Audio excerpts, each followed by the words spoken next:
पाक भारत कशीदगी के बायस 4 रोज़ की ताख़ीर के बाद लाहौर से समझौता एक्सप्रेस 166 मुसाफिरों को लेकर लाहौर से नई दिल्ली रवाना हो गई। ट्रेन रवानगी के मौके पर लाहौर रेलवे स्टेशन पर सिक्योरिटी के इंतहाई सख्त इक़दाम किए गए। समझौता एक्सप्रेस के साथ भारतीय रेलवे की 10 माल बरदार बोगियां भी भारत रवाना हुई, जबकि भारत से आने वाले मुसाफिरों को लेकर समझौता एक्सप्रेस शाम 6 बजे लाहौर वापस पहुँचेगी। जिला सहारनपुर की रहायशी नसीबा का कहना था कि हाँ, टेंशन तो है, जंग हुआ है, टेंशन तो ज़्यादा हुआ है भाई, टेंशन तो ज़्यादा हुआ है, जंग हुआ है। खुशी कहाँ रहनी चाहिए, खुशी रहनी चाहिए भाई, यहाँ भी खुशी होनी चाहिए, उधर भी खुशी हो, दोनों मिलकर खुशी करें, वो ही ठीक है, वो ही बढ़िया, वही अच्छा है ना। ट्रेन बंद ना होनी चाहिए, कितनी तकलीफ हो, इधर रिश्तेदार है, मैं मिलना बंद हो जा बुरी बात है, तो आपस में मिल तो जाओ के।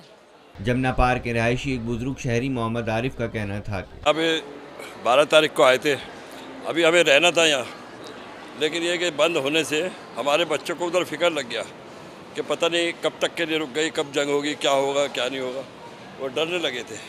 वो आवाम खुश है, आवाम यहाँ की वहाँ की मिलना चाहती है। यहाँ से पंजाबी लोग वहाँ पे भी हैं, यहाँ भी पंजाबी लोग हैं।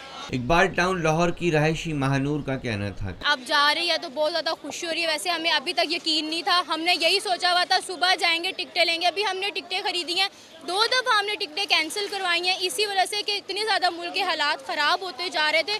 और ऐसा तो बाज़ औक़ात लगा था कि जंग ही छिड़ जाएगी, पर अल्लाह का शुक्र है कि दोनों तरफ से मुआहदा हुआ और हमें खुशी हुई। और अभी हम लोग को थोड़ा सा इत्मीनान है कि हम ट्रेन में बैठ गए, अब हमें खुशी हो रही है कि हम वाकई जा रहे हैं। अब